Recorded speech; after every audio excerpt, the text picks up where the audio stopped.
One of the gems among the Spanish provinces is the evergreen and cool Galicia.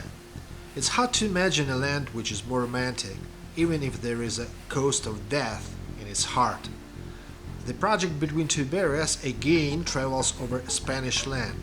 This time we would like you to get acquainted with Galicia.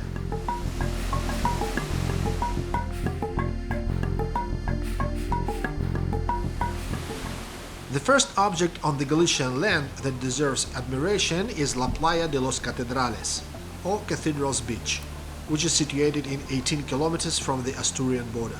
It's not an ordinary beach. The ocean waves have fancily carved the steep rocks on the shore, attracting hundreds of thousands of tourists every year. The impression is unforgettable, especially when the sea is not too calm.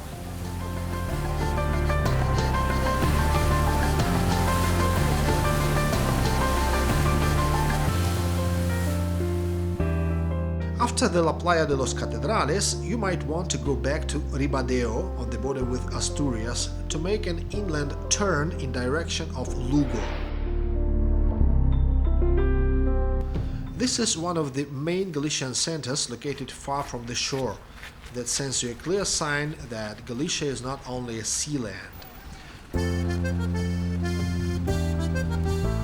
The fortress wall around the central park of the city, almost untouched by time, makes Lugo one of the most important historical sites of Spain. It was erected by the Romans in the 1st century and gives you a possibility to make a walk by the city center's perimeter. You can get down at any point to make sure that inside the central part of Lugo there are all the attributes of a medieval gem like Casco Viejo or an incredible cathedral, which serve as an excellent background for the medieval folkloric shows.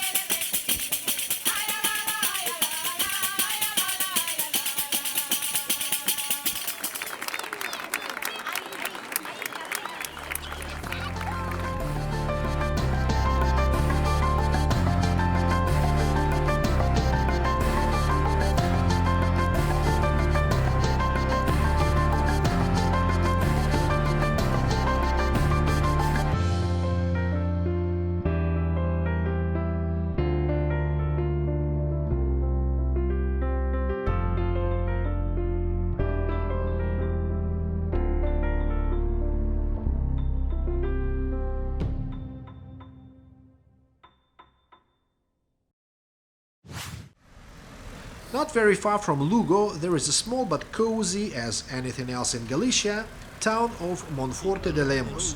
Its main attractions are the ancient bridge, the gorgeous convent right in the center, and a castle hanging over the town.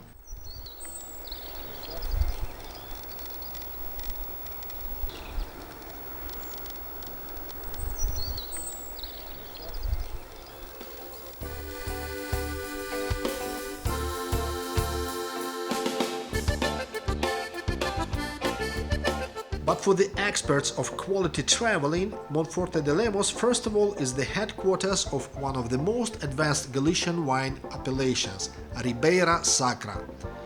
This wine region, protected by the state, produces extra-class wines that have become especially popular in recent decades.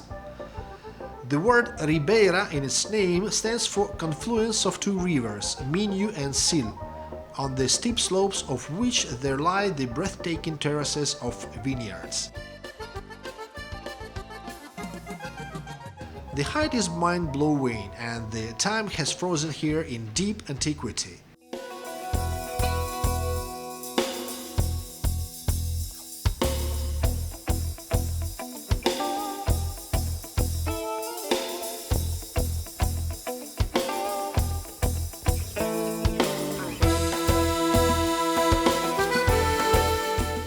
Won't think of a better place for a tourist mecca. The wine of Ribeira Sacra became popular right after the famous American Robert Parker gave it 95 points. We are in Monforte de Lemos at the headquarters of the wine appellation Ribeira Sacra. José Ramón, please tell us what kind of wine Ribeira Sacra is. ¿Cómo es el vino llamado Ribeira Sacra? Bueno, Ribeira Sacra es una de las 5 denominaciones de origen. Ribeira Sacra is one of 5 wine appellations of Galicia. We focus on red wines, meanwhile most of Galician wines are white. In the red category, Ribeira Sacra has achieved the most recognition in the world. Our wine is made of Mencia grape sort. It grows in the valleys of the Minho and Sil rivers. De uva Mencia que encontramos a lo largo del río Sil y del río Minho. Initially those were mainly young wines, but today we incline towards the wines seasoned in barrels. That's the type of wine we promote on international markets. How do you manage to compete with the other Galician appellations? Galicia tiene 5 denominaciones de origen ya consolidadas. We have here 5 appellations, long established. Y que buscan mercados además diferentes. Realmente el mercado gallego sí tenemos una In fact, there's not much competition because all wines are aimed at different markets. de su producción es quizás la predominante. The majority of our wines are red. There's no competition in Galicia in this category. Meanwhile, Rías, Baixas, Ribeira and Valdeorras make white wines. Fuera del mercado de Galicia no ha sido ir a competir. And when it comes to sales outside of Galicia, we try rather not to concentrate too much on Spanish regions, but seek luck abroad. Until recently, the stereotypes about the Spanish wine insisted it could be only La Rioja or Ribera del Duero. But today the world wants new wines and is ready to try products that have not been marketed that much. First of all, I'm talking about the markets of North Europe, Britain and the USA. ¿Qué tipo de vinos produce Ribeira Sacra? Digo, bueno, entiendo que es vino tinto y vino joven. What types of wine does Ribeira Sacra produce? Sweets, semi-sweets, something special? Unas cosas raras, unas perlas de que no sabemos nada. Claro, Ribeira Sacra es fundamental. As I already said, previously those were mainly young wines. Siempre han sido la tradición vinos jóvenes, vinos sin envejecimiento en barrica. Actualmente se producen Now we make wines that are seasoned in barrels from 8 to 24 months. en barrica que van normalmente entre los 8 y los 24 meses, casi siempre envejecimientos más cortos, entre 8 y 12 meses. We do our best to make the grapes be the source of taste, not the barrel's wood. No que sea la madera de la barrica, porque eso lo tenemos igual en todas las partes del mundo, pero la variedad de uva de Ribeira Sacra es muy diferente. Since it's grown on the mountain slopes in quite harsh conditions. Condiciones de cultivo muy extremas y siempre con trabajo completamente manual, nunca hay mecanización. Por lo tanto, esa variedad es la que nos da la diferencia. It's picked only by hand. Mechanization is not applied. No hay dentro de la denominación de origen otro tipo de vinos como vinos dulces, vinos de hielo. There are no sweet wines, just dry, young or seasoned. Although we are thinking now to try to make rose wines. Nuestro proyecto se llama Entre Dos Iberias. Tenemos 2 Iberias, una Iberia española y una Iberia georgiana. Y nosotros comparamos todo contra... In our program, we try to compare the Spanish wines to the traditions of the Georgian winemaking. Usted tiene que saber muy bien que los vinos georgianos son fantásticos, riquísimos. Do they make in Galicia wines in tinajas, for example? Vinos de tinaja. La ha habido y se está empezando a recuperar. These traditions have only just started to get back. Las tinajas de barro, porque, People indeed try to make wines in clay vessels. haya una aireación y ese tipo de fórmulas más The main problem here is aeration. siempre se ha sustituido por el acero inoxidable. These traditions have long been lost, but are enjoying renaissance now. Usually Ribeira Sacra is very punctual in terms of technologies, although certain bodegueros are already trying to recover those ancient formulae. ¿Cuál es el periodo de envejecimiento, imagino, en una botella For how long are Ribeira Sacra's wines seasoned? de los vinos más típicos de Ribeira Sacra? Los vinos, normalmente los vinos jóvenes, The young wines, which are harvested in September, usually come onto markets next April. septiembre, suelen salir al mercado en el mes de abril del año siguiente. The time that a young wine can spend in a bottle while constantly improving is 2 years. Mejorando cada día es aproximadamente de unos 2 años. Es decir, un vino que se ha cultivado en septiembre del 2017. So a wine sold in April will only be gaining quality by the next Christmas. En muy buenas condiciones de consumo prácticamente hasta las Navidades del 2019. A partir de ahí sí que en vinos jóvenes, As for the wine season in barrels, we can speak about longer periods of aging, like 8 or 10 years. de crecimiento y de mejoría en botella muchísimo más largo, que podemos hablar de 7, 8, 10 años. Claro. Ahora, ya que cancelaron las visas para los ucranios, y podemos entrar. Now, after the European visas for Ukrainians have been cancelled, it will be easier for us to travel. What would you recommend to tourists in Ribeira Sacra region? La gente que quiera viajar, que quisiera viajar aquí, que usted les recomendaría en cuanto de los vinos de Ribeira Sacra. Yo les recomendaría sobre todo venir y ver los lugares en los que se cultivan. First of all, I would suggest coming and seeing the places where the grapes are grown. Son espectaculares, realmente es una zona que está optando a ser patrimonio de la humanidad. Those are suspended terraces, sometimes at 18 degrees angle. Looks amazing. Románico que atesoran las riberas de los ríos. Our region is about to be granted the status of Heritage of Humanity. It's because of the way to cultivate the grapes. El trabajo que da el poder cultivar ese vino.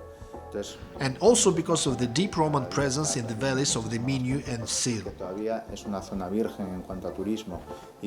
So it's definitely worth traveling here to taste the wine after having seen how it's grown. More and more people are coming now, although we are still quite a virgin region for international tourism. So those who come enjoy really special and very personal attention. The gastronomy of Galicia is both rich and unknown to most people, so don't hesitate to come. We are not present in Ukraine yet, being a small-range production appellation with just 5 million bottles a year, but we'll be more than happy to see Ukrainian people who would prefer our inland region and its Ribeira Sacra wine to sunny beaches. Gracias. Sí, hasta luego. Gracias.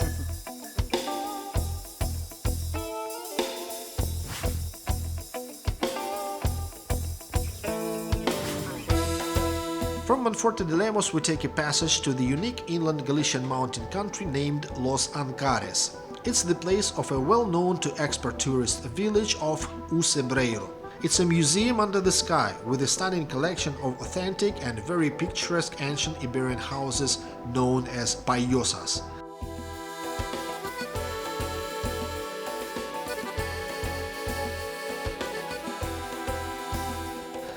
But that's not all the secrets of Usebreiro. The local Santa Maria church was founded in the 9th century on the historical French route, which further became famous as Camino de Santiago.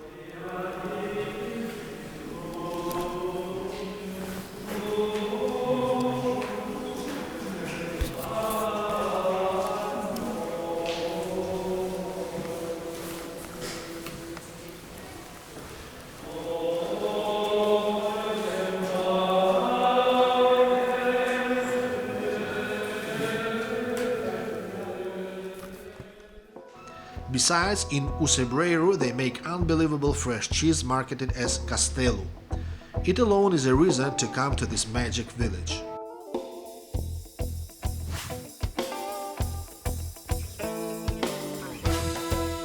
Those who did not get enough impressions in Usebreiro are highly recommended to make a 1.5-hour ascension towards even more unique and authentic village known as Piornedo.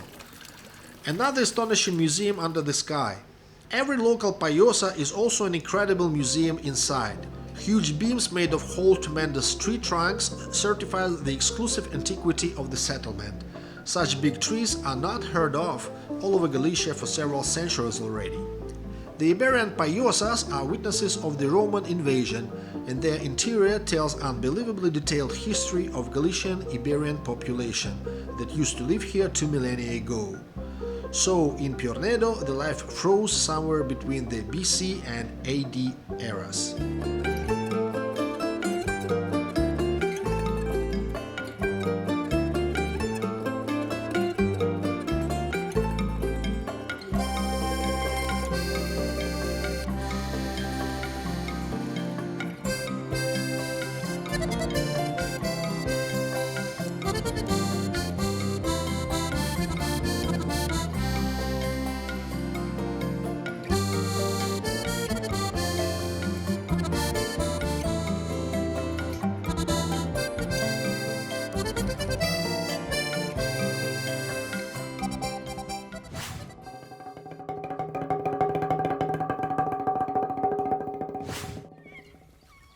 Deep in Galicia you can find any imaginable gems of local history and geography, but the world tends to associate this land with its famous, or more exactly, notorious Atlantic coast. We start our run along the ocean coastline at the historical city of Ferrol. In ancient times, the place used to be known as Libuca and was a center of local mythology. The main town's attraction since the Middle Ages has been the San Felipe fortress, which was considered one of the strongest Spanish ports. And that's no wonder, since Ferrol is the Spanish gate to Atlantis.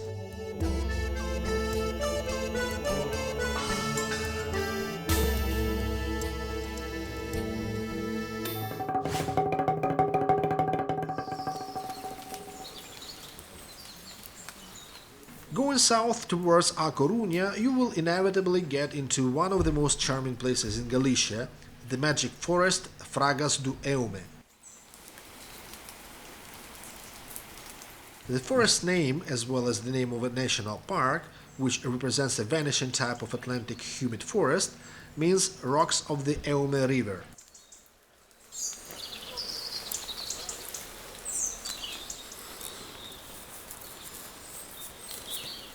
The forest mainly consists of oaks, meanwhile amphibians are the most valuable members of the local animal community.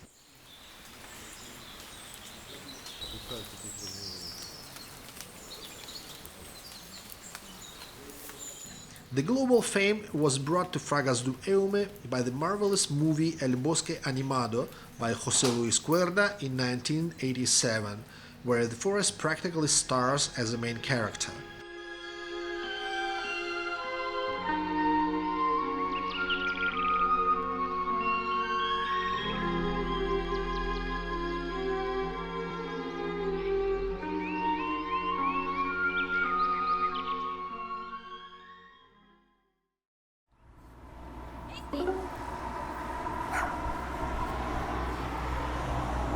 The beautiful town of Betanzos, located close enough to the Galician capital to be considered its outskirts, possesses truly sophisticated charm of Galician province.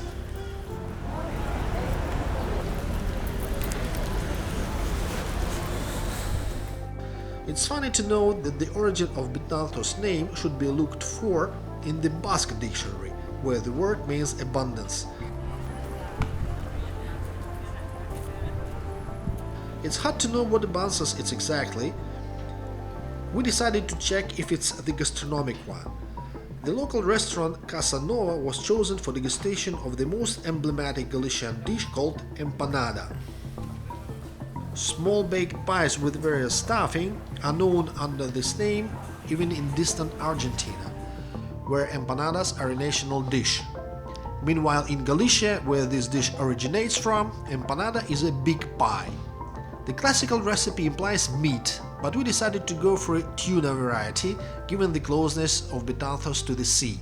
No need for comments, just don't forget to accompany the empanada with the local delicacy, the green herbon pepper, alternatively known as padron. It's another Galician craze known all over the world. The pepper, sometimes sweet, sometimes unpredictably bitter, inspired one of the producers to launch the Russian roulette brand. It's devoured here in great quantities in fried form and resembles the already familiar to us the Basque guindillas pepper. Logically, they have annual festivals dedicated to the herbon pepper in Galicia.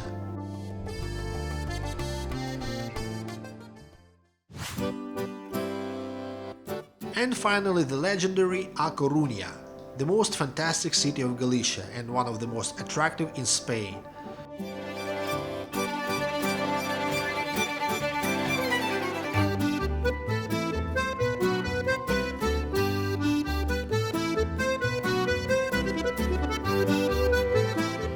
In recent years, the municipal infrastructure was brought virtually to perfectness, so it's hard to find a reason to leave the city. Everyone can find here attractions to his own taste.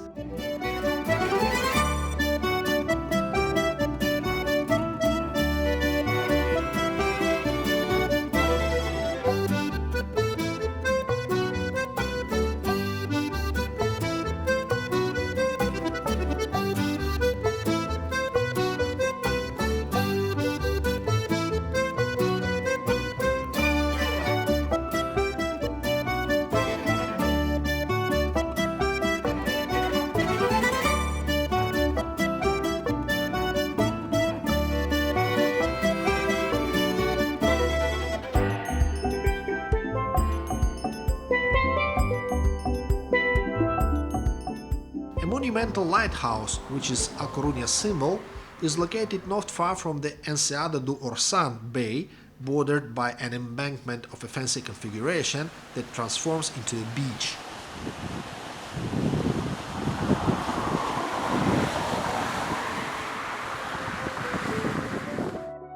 The narrow isthmus between the bay and the port is literally overwhelmed with a dazzling medieval antiquity.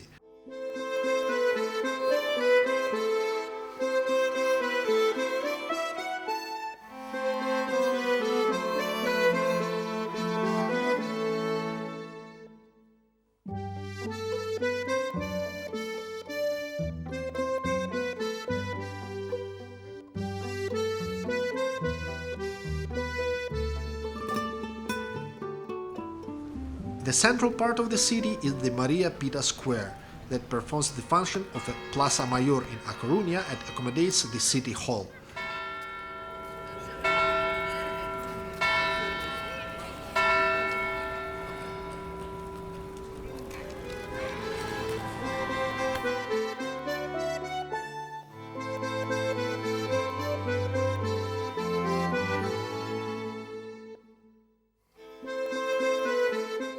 The same square hosts a unique type of a restaurant that you can find only on the coastline.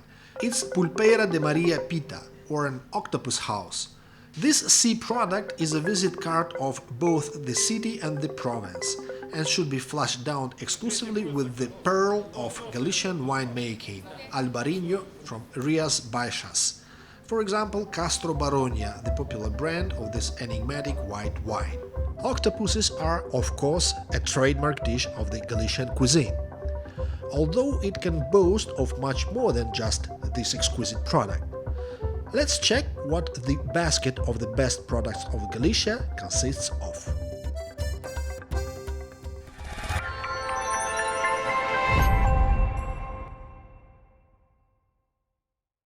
The central piece of the basket, made of the Galician products, will be wine, and this wine is white, and it comes from the region and appellation known as Rías Baixas, which is actually a monopolist on the market of the white wine in Spain. The main Galician cheeses are made of the cow milk, for example, like this famous Tecla cheese, or this cheese that comes from the region of Artua Ulloa in the province of Lugo, or its smoked neighbor known as San Simón de Costa, also from Lugo. The Galician cuisine is not possible without orujo, which is also a drink popular in Asturias, for example, but it's kind of more a trademark for Galicia. It's aguardiente, which means it's a strong alcoholic drink, in this case made on herbs. But the best impression comes from this Castelo cheese, which is made in the small historic town of Usebreiru. That's cottage cheese, and I bet you have never tasted any better cottage cheese than this one. Galicia is one of the few provinces in Spain which has appellation for its seafood. In this case, it's mejillones, which are mussels.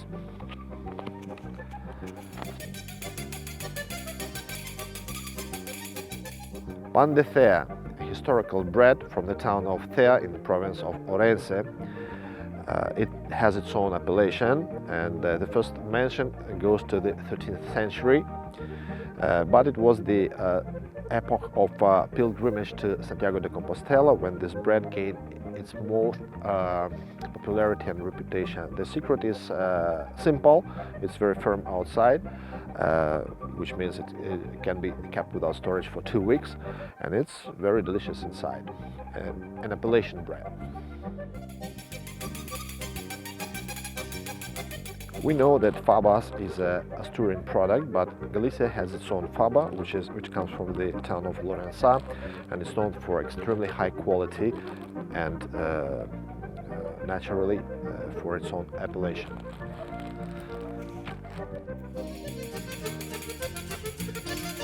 Climate, soil, history, traditions, standards and state protection, and you have an appellation for such a simple product as potato known as pataca de Galicia here in Spain.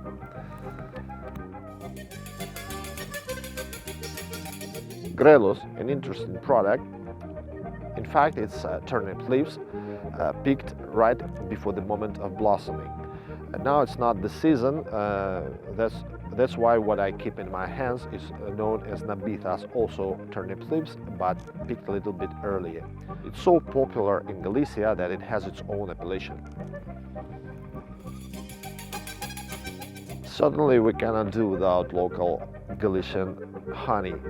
The denominación de origen, or appellation, is known as miel de Galicia, and it comes from the province of Pontevedra. And we'll sprinkle all that with pepper known as pimiento de padrón, which comes from the town of Herbón. It's extremely popular when fried, actually all over Spain.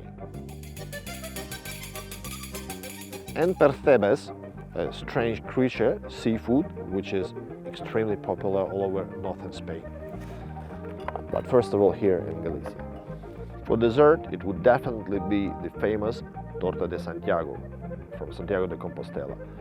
Certainly, it should be with almond.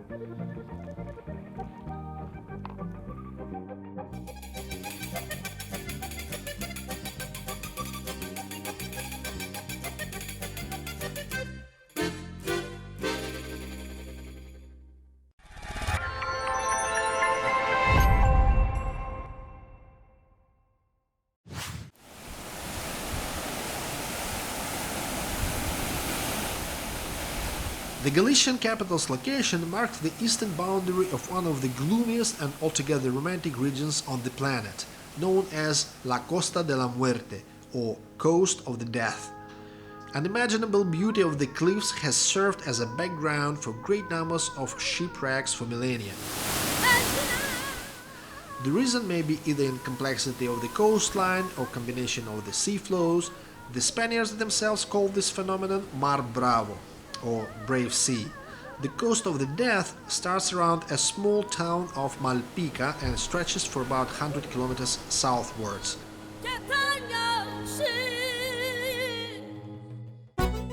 Passing on its way the cozy and beautiful beach and Lasce.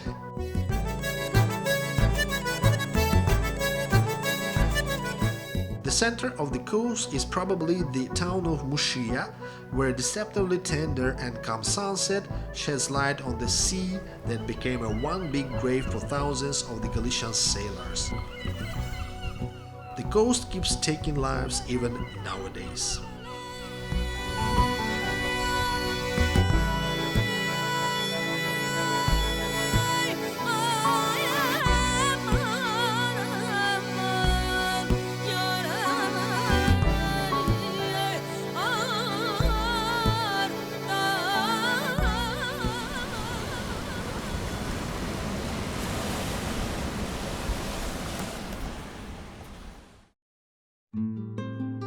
The town of Corcubion, although still on the coast of the Death, is hidden in a cozy bay. The site is considered to be of historical and artistic significance.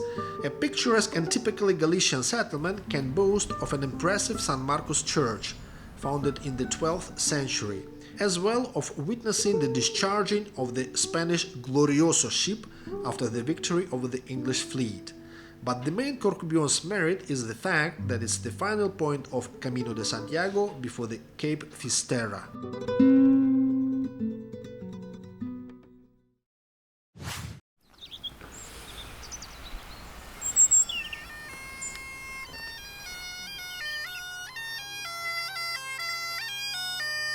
The Fisterra Cape is thought to be the outermost western point of Europe, although geographically this can be disputed by the Cape of Turignan.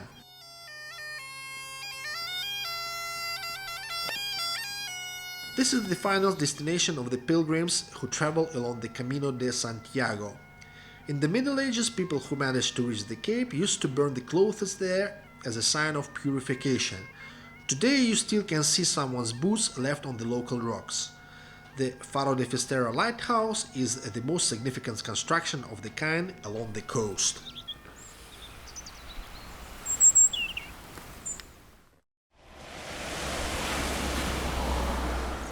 The final point of the sad travel over the Galician coast of the death can be considered Louro, where you have a chance to enjoy a beautiful beach and surprisingly peaceful sea, or Muros, which witnessed many Spanish-French sea battles over centuries. The town boasts of an attractive casco viejo as well as mussels plantations.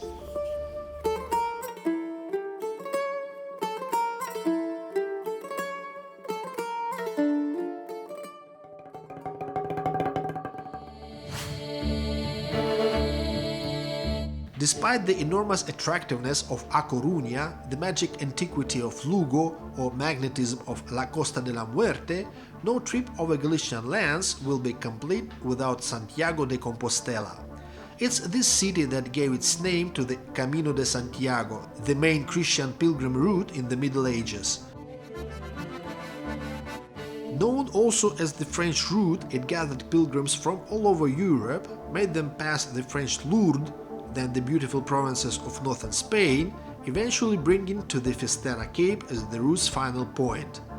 But before reaching the Cape, people inevitably had to visit the city of Santiago de Compostela, which thus may be considered one of the world's Christian capitals. All the spiritual energy of Santiago comes from the Gothic ensemble, the main element of which is the Cathedral of Santiago de Compostela, one of the most impressive cathedrals of Spain and of the Christian world in general.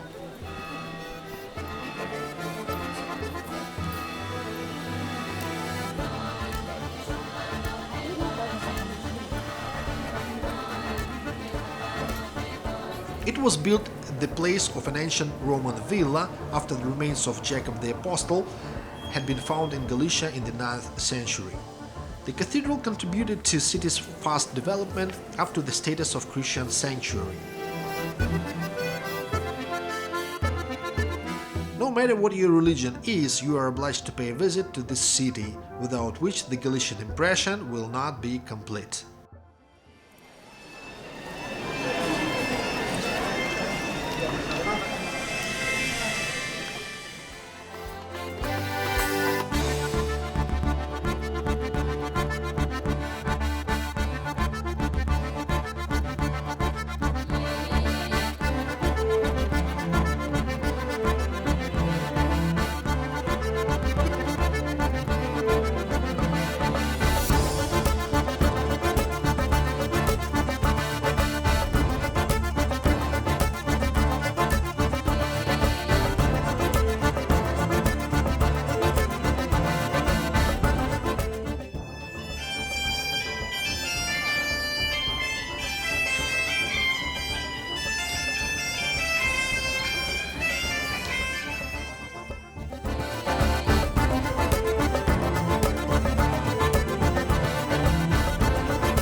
And we again return to the ocean shore to get acquainted with Pontevedra's suburb called Combarro.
main attractions, which made the town famous far away from Galicia, are the stone granaries known locally as horreos.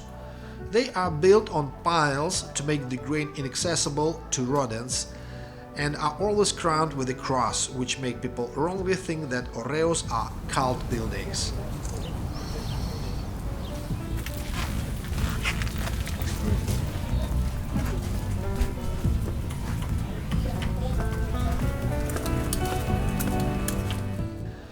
There are many horreos in Combarro, quite different in style.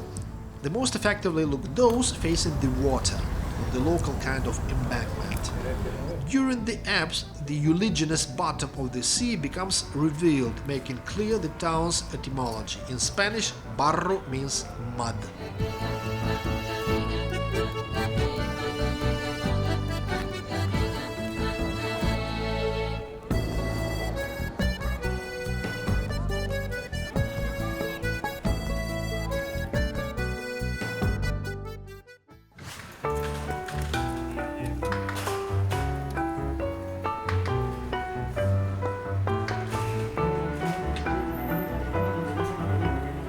The wonderful Galician city of Pontevedra surprisingly plays a key role in the history of Ukraine.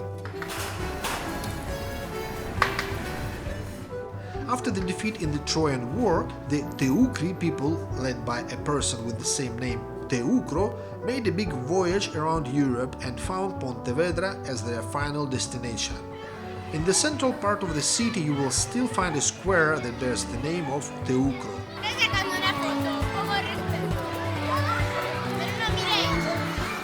Nothing is known of their further fate, although there are quite a number of Ukrainian Spanish and Ukrainian Basque linguistic correspondences that have never been commented by anyone ever.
Pontevedra is famous for its old city, which you'll never get enough of.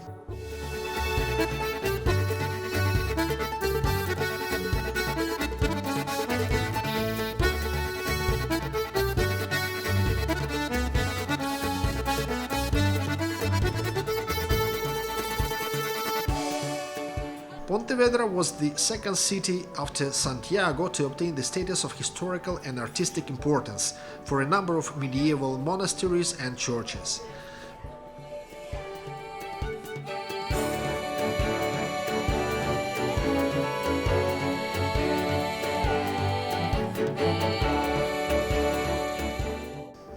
It has no cathedral, but Iglesia de Santa María la Mayor impresses as much.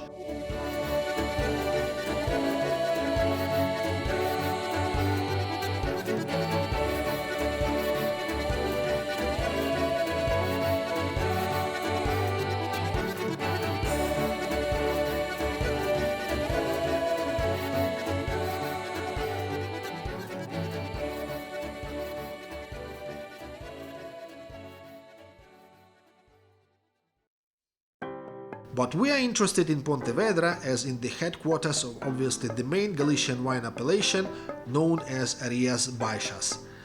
This is the most well-known white Galician wine made of the Albarino grapes. This sort is very widespread far beyond the appellation, in particular in Portugal, where it's the source for the as famous green wine.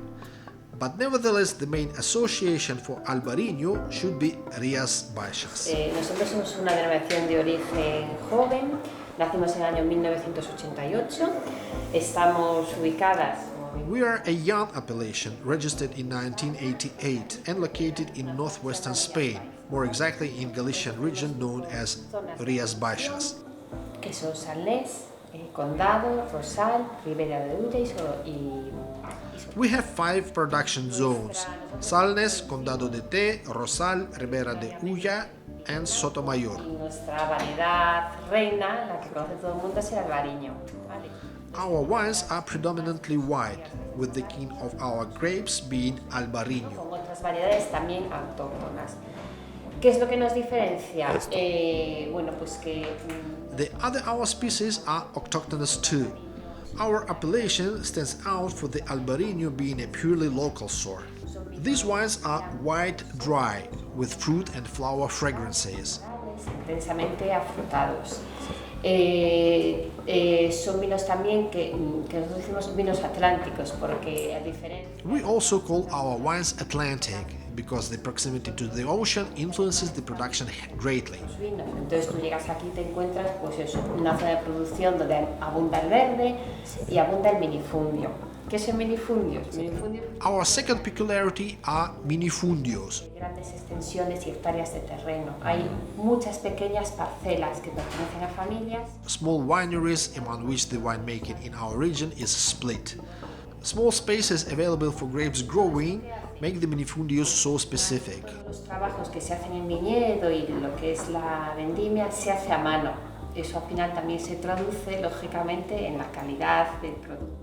All the work is done by hand, which logically results in higher wine quality. Nosotros son unos vinos fáciles de beber, muy redondos y que acompañan una amplia variedad de comidas. Si yo tengo que decir algo que nos identifica. Our wines are drunk very easily. They are very round and are accompanied well by different dishes. A diferencia de otros, tienen esa presencia, esa salinidad que lo hace. These are the main aspects that make us compatible against our opponents. And of course, the quality. People try it, pass their impressions on, and more people become fans of the Rías Baixas wines. Que los vinos se hayan posicionado donde están.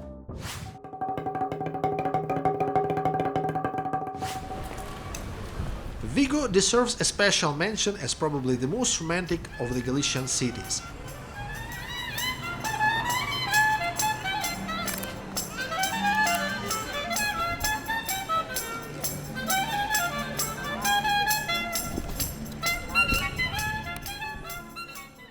It's hard to explain the reason of its attractiveness. Maybe it's for the key position on the Atlantic coast, maybe it's for the magnificent CS Islands in the neighborhood.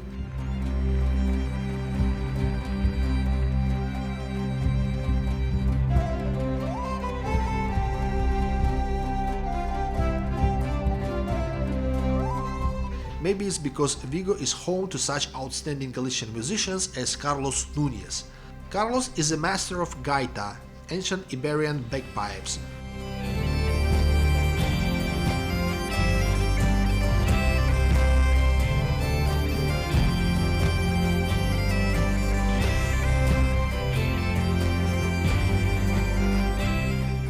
Which we have seen in Asturias, where it's also a national instrument.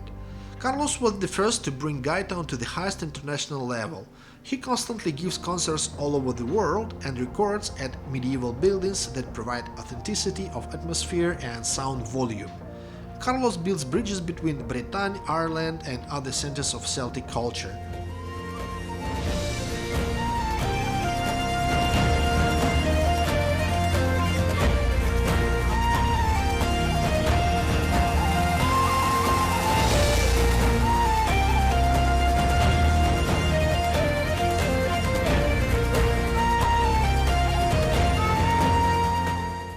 But his main pearl so far has been the fantastic album of Brazilian music, which established him as one of the Spanish leading musicians of nowadays, as well as a musical historiographer like Kepa Junquera in the neighboring Basque country.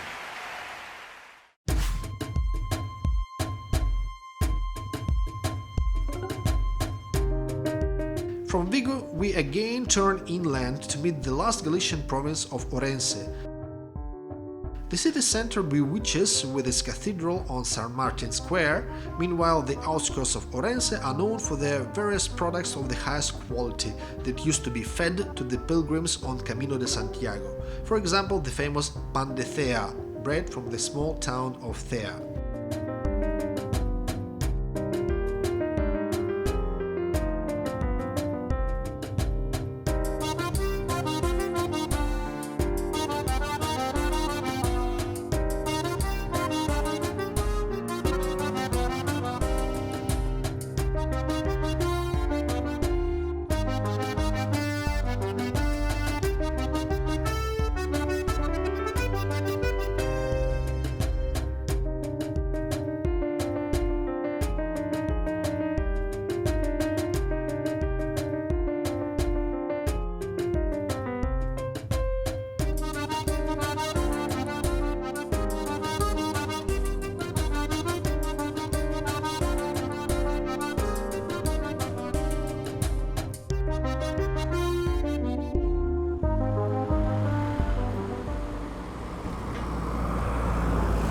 One of the most attractive places of the province is the sleepy town of Rías.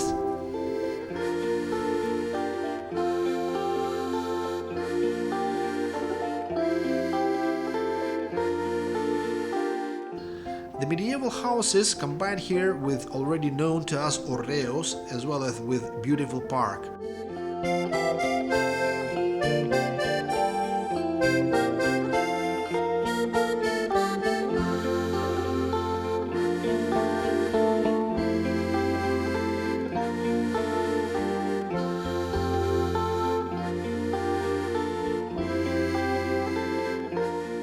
But the main attraction is the stone bridge Villa Nova, indeed ancient and built by Romans.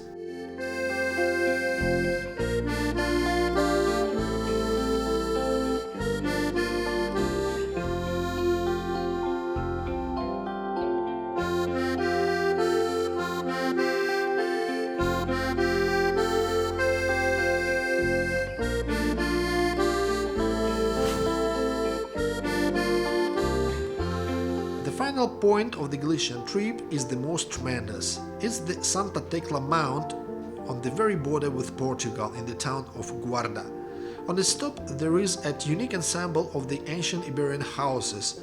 Most have preserved nothing but their basements, although some look exactly as they did 2000 years ago. The straw roofs make us conclude that these are Galician paiosas, like in Ocebreiro or Piornedo.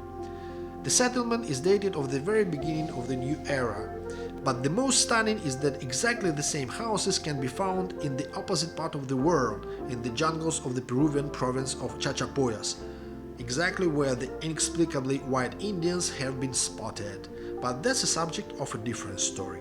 The fact that the Spanish Galicia corresponds to the Ukrainian Galicia, known rather as Galiciana, reveals deep, profound and very serious connections between Ukraine and Spain that had never been studied before. It starts with the trip of the Trojan hero Teucro, who on his way from Troy first visited Spanish Cartagena and then came here to Galicia, to Pontevedra. And even more stunning is the correspondence between the Ukrainian most fundamental suffix of the Ukrainian surnames, enko, which in Spanish language or in ancient Spanish language served as a genitive case suffix. For example, today the inhabitants of Madrid are known as madrileños, while in the ancient times this suffix sounded a little bit differently. It was madrilencos. Today, the dwellers of the city of Gijona or Xixona in Valencia call themselves Xixonenko. And finally, the correspondence between the endings of Ukrainian and Basque infinitives. For example, the Ukrainian verb balakati means to chatter, while the Basque infinitive balakatu means to flatter. It all means that we all should start joint cooperation with regard to the research of the Ukrainian and Spanish, Ukrainian and Basque connections, something that had never been done before, and something that should be done on a very serious scientific level.